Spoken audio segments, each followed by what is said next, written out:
Hello, my name is Niall McKay and welcome to Living with PSC, a podcast about the rare disease of primary sclerosing cholangitis. Now, PSC causes the bile ducts inside and outside the liver to become scarred, narrowed and eventually blocked, and leads to liver cirrhosis. In this podcast, we aim to dispel some of the myths about the disease. Today we're going to talk to Dr. Johannes Hov with the University of Oslo. Dr. Hov has made inroads into research in the microbiome of PSC patients. Welcome, Dr. Hov.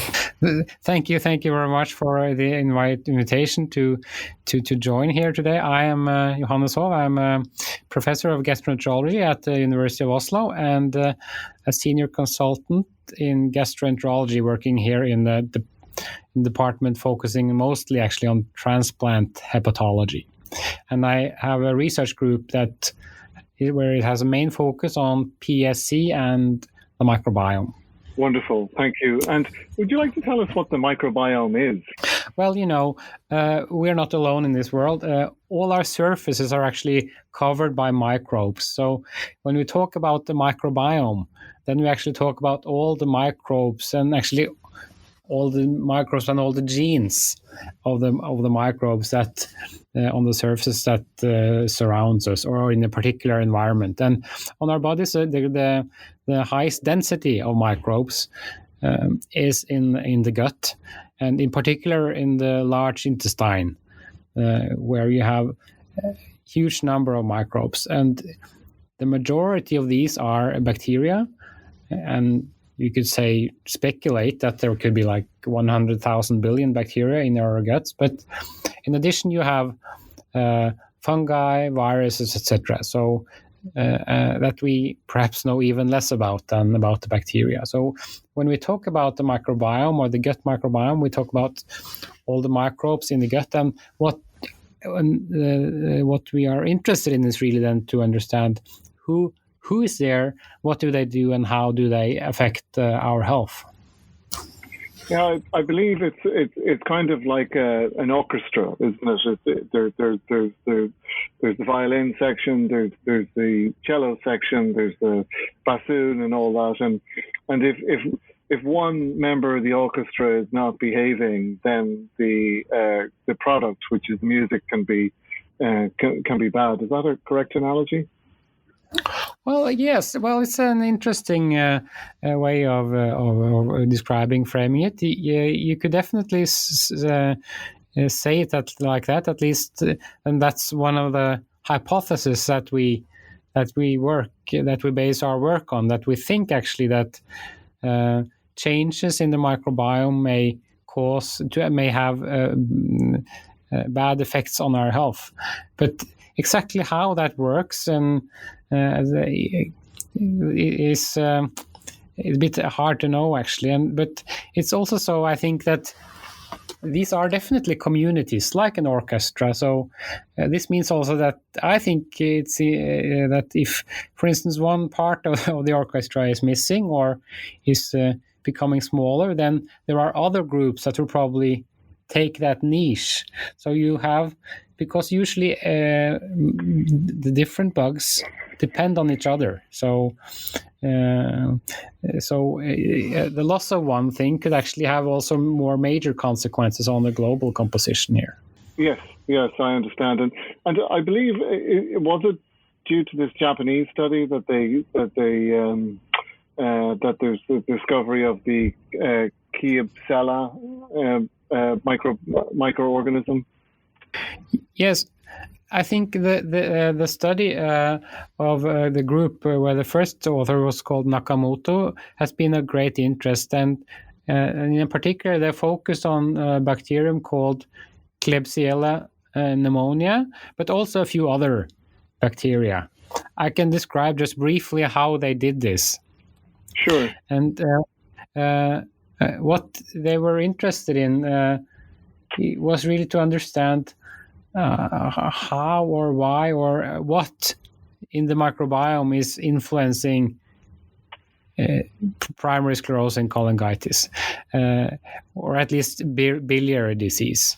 And because what we have been doing so far is really to study what is the composition of the microbiome in patients with the PSC, and what we have found is, it's different. It's a lot different from individuals that are healthy, for instance. But what does this mean?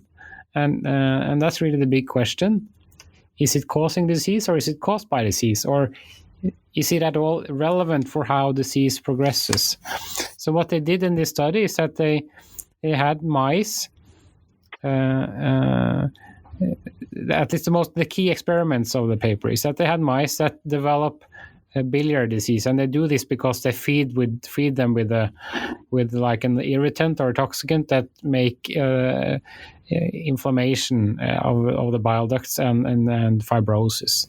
And then they changed the microbiomes of these mice. They transferred microbiome from humans, some with PSC, with inflammatory bowel disease, and some from healthy controls. So then they had mice that were humanized, as we say. They have a microbiome that is more like a human than the original mouse microbiomes. And then they could see that the biliary disease of the mice that got their microbiomes from patients with PSC, they had more severe disease than those who got microbiomes from healthy individuals. So that's an interesting starting point, because then you say that, yeah.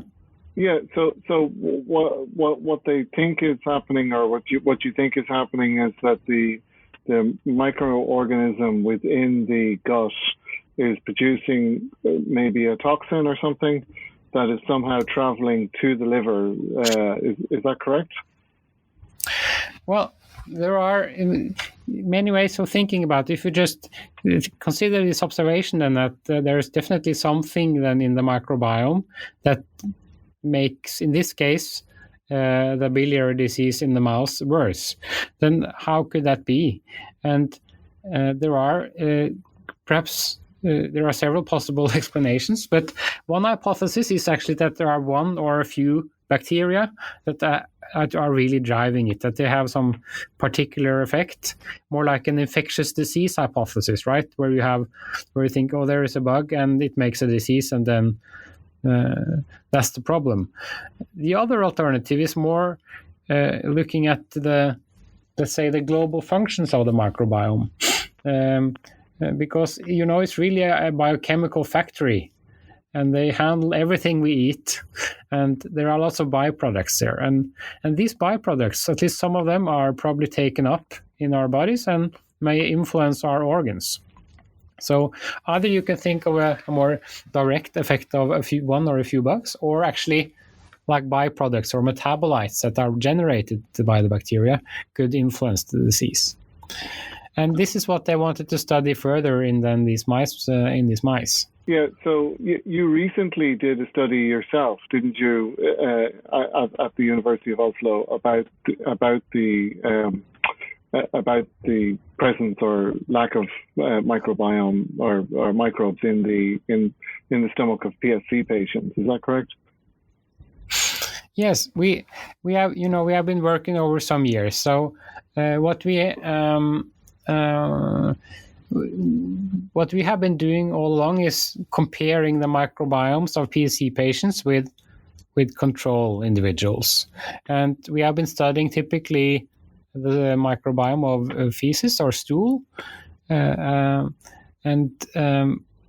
the first thing we did that we published several years ago was to study mainly the question which bacteria are present, and then we use what we do with these samples, these stool samples, is that we extract the DNA. We don't grow the bugs, but we identify all the DNA of the bacteria in the stool samples, and then in the first study we looked at only one specific bacterial gene, which is something called 16S, and this gene is so variable that if you know which variants of this gene is present in a sample and how much of of the different variants are present, we can really look it up in databases and get a very nice overview of which bacteria are present and how much of them. And so the first phase was really to do this, and we found that there are big differences between PSC patients and controls. And one of the main findings is really that the PSC patients have a lower diversity, as we say. There are actually fewer different bacteria than in individuals with no disease. I see. And given that many PSC patients are treated, their infections for their bile duct infections are treated with, say, a course of antibiotics. Could it be the antibiotics that reduces the amount of diversity in the stomach, or is it something else? Oh, that's a very, very good question, actually. In the case of PSC, I think it's highly likely that antibiotics is probably contributing to some degree. However, this concept of low diversity is really something that we see in many disease conditions, very often in inflammatory diseases in different organ systems. So we're not really sure what it means. Is it actually, could it be a driving force behind systemic inflammation, or could it be an effect, a side effect of the inflammation and of the body, or of altered intestinal environment, for instance, caused by inflammation? So we don't really know whether this is a cause or effect. But what we do see is that. Or what this really urges us is to dig deeper. What's actually going on, and can we say more about what these changes in the microbes present mean? So, and that is what we did in a very recent study that we published. That was also supported actually by the PSC Partners. And in that study, we didn't just focus on one bacterial gene, but we sequenced all the genes of all the bacteria in these stool samples. And this means that we get a very nice overview of all the bacterial genes. And the bacterial genes, that actually means a bacterial gene makes some kind of function. So we could see whether the microbiomes of PSC patients have different functions than in control individuals. And this is I must say, really a massive undertaking, because it generates terabytes of data. That's huge amounts of data, and it's quite computer intense to analyze it. But when we do this, and how many bacterial genes are you talking about? Well, I don't really know if I can say how many genes, different genes we identified here, but you can say we have, when the machines do this, they cut the DNA into fragments, because it reads the DNA in fragments of let's say 100 to 150 bases. These bases are really the alphabet of our DNA, and I think we in total included maybe 17 billion of these reads, so these small slices of DNA. But what is known is that, our human body has maybe 20,000 different genes, and the total bacterial genomes I think we know about at least 10 million bacterial genes. So there are lots of opportunities what can be found in this gut. So is this a artificial intelligence problem? Like, to read one against the other? Is that what you're trying to do? Or? Well, that could actually be an option, but the main work here is really to find out what do these small pieces of DNA mean. And we have not in this case used an artificial intelligence approach, but we have actually, at least very many bacteria are known, so we can actually check everything, all the sequences, all these small DNA pieces, we can check against databases, and then we can categorize them as different genes. And then we can actually more or less count how many genes we find in different types of functions. And this could be related to vitamin synthesis or protein synthesis or all kinds of functions that bacteria have and need. And then we can do a bit simpler analysis where we just compare to what degree the bacterial functions in PSC patients are different from those in controls. And here we find lots and lots of differences. Yeah, and tell me, one of the things was a lack of vitamin B6, was it? Yeah, so I think what we found when we do these analyses, we find many things. So it's like hundreds of functions, etc., changed. But what was a bit striking to us was that many functions seem to be related to metabolism of what we call essential nutrients. And essential nutrients is really nutrients that the body itself doesn't synthesize, but we actually have to eat them, or the bacteria can make them for us. And for instance, in several vitamin B types, the functions related to this was changed in the microbiomes. And in particular, I think it was striking to see that the synthesis of vitamin B6, the potential for this was reduced in the gut bacteria of PSC patients. And I'm sure it's an oversimplification, but would one therefore recommend that PSC patients take vitamin B6 supplements, or is that too crude an analysis? I think I'll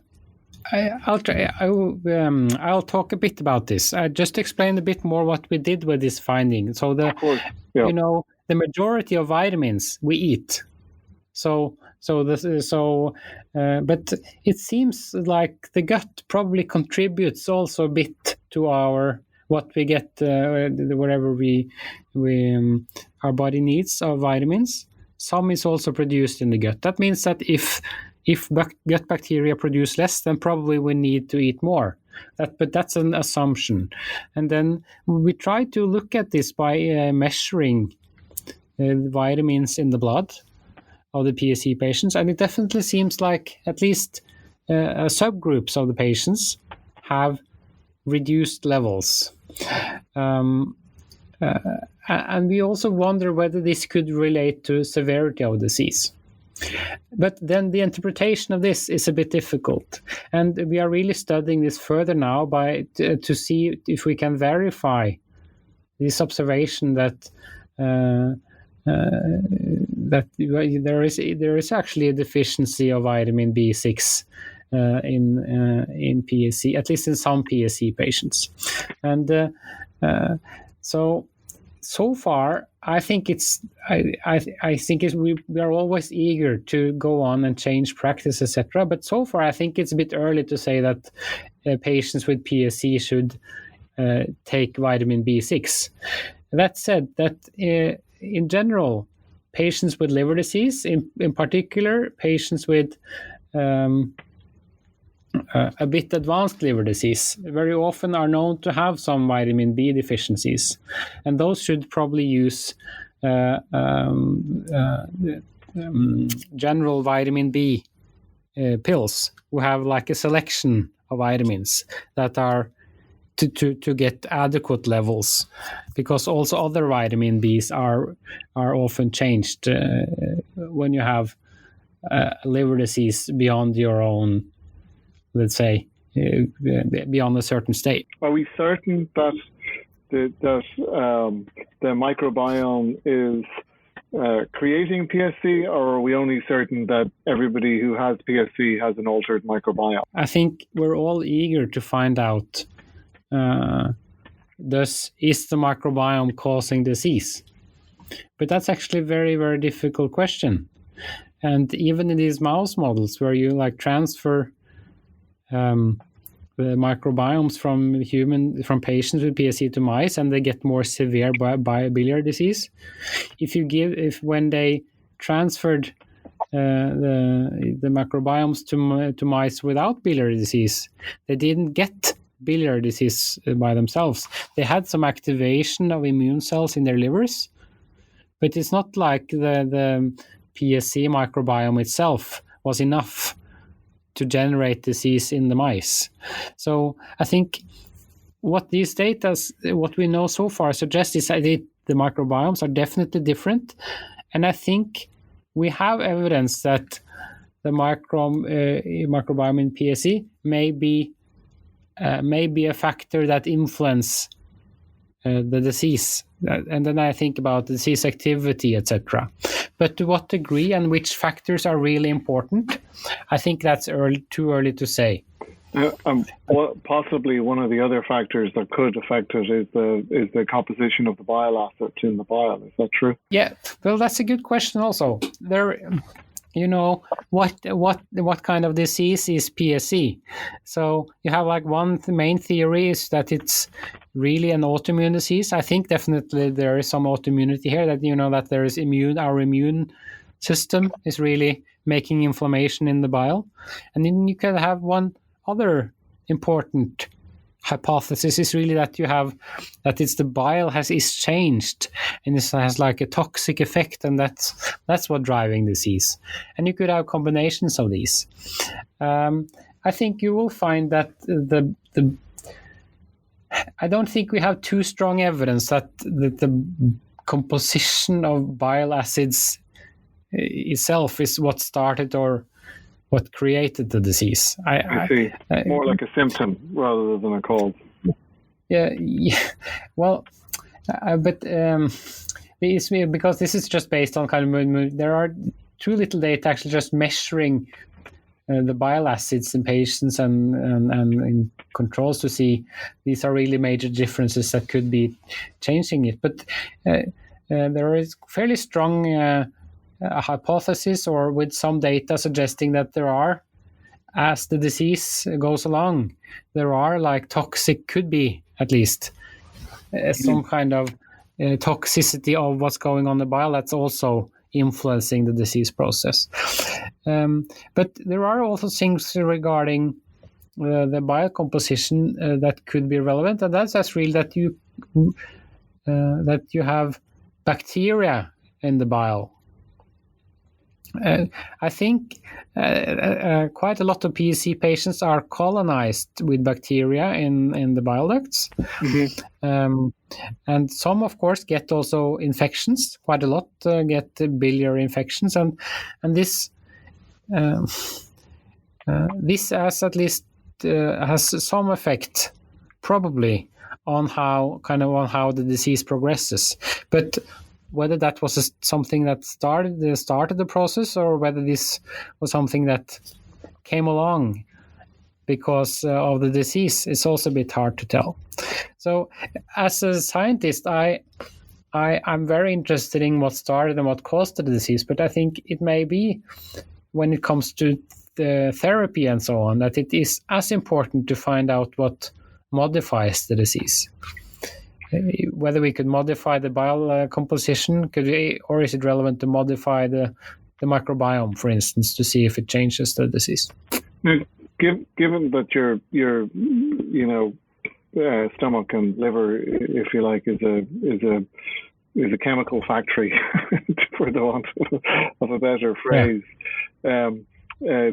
Is food, like what you put into it, is that making a big difference, or does food help or change it?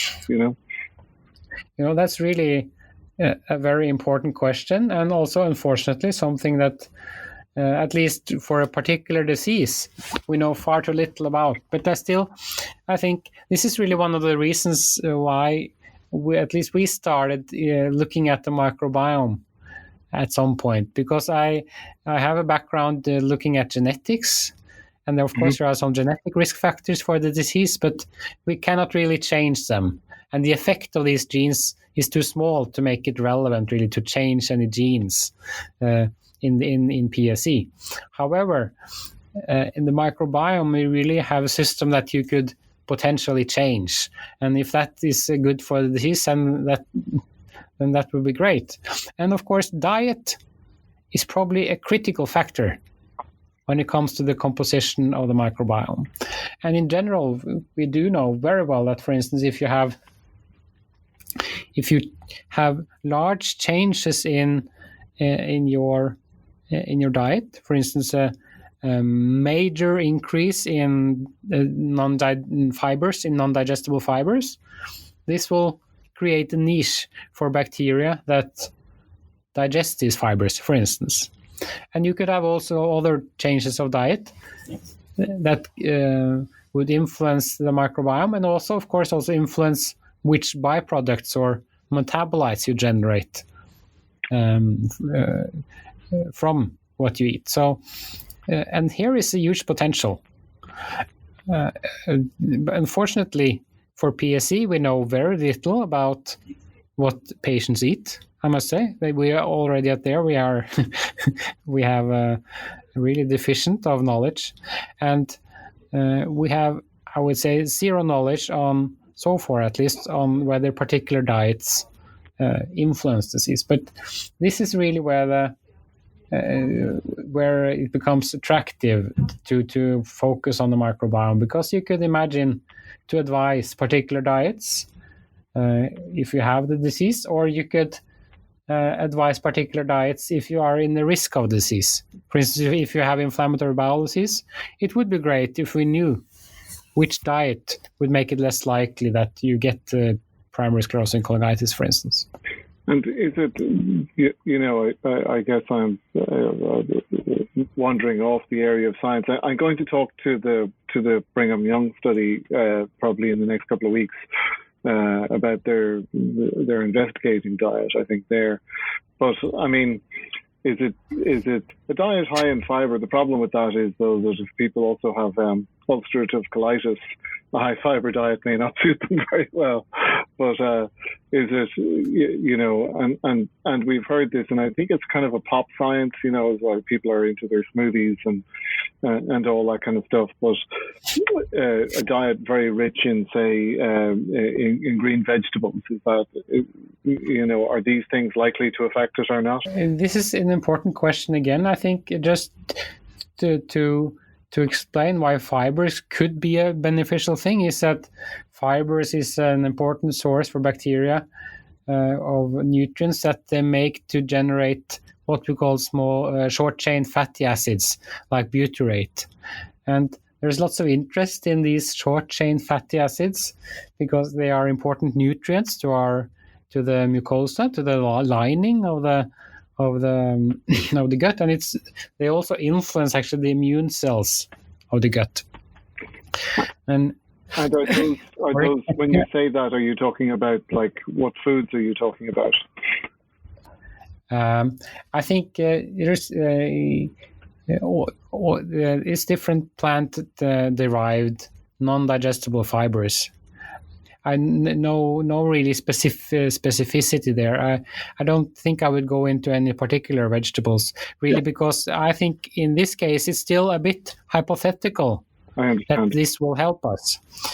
So in particular, since it could have side effects on our, for instance, if you have an inflammatory bowel disease, I think it's a bit hard to really to recommend other diets than what is, generally recommended from the health authorities. And these recommendations have definitely more fibers than are often taken, but it's not like a huge amount of fibers to treat a particular disease, because we don't really have the evidence for that.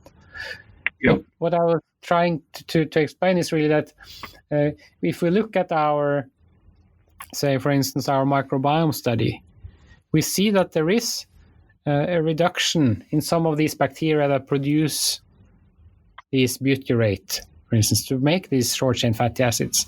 But that doesn't really mean, we don't really know if that is the factor that will be driving or be uncertain or to be bad for our for PSC. But I think it's important to study this further. But it could also just be a marker of this altered microbiome that we often see a disease, because I think quite a lot of diseases we see a reduction of these bacteria that are butyrate producers, but we really don't know if this is what's the important factor.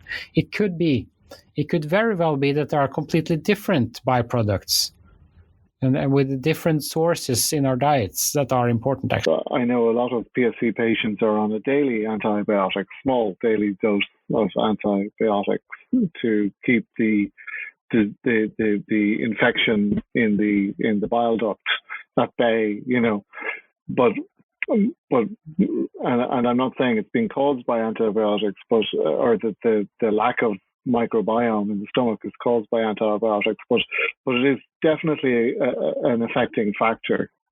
You are right. There are quite a lot of patients that are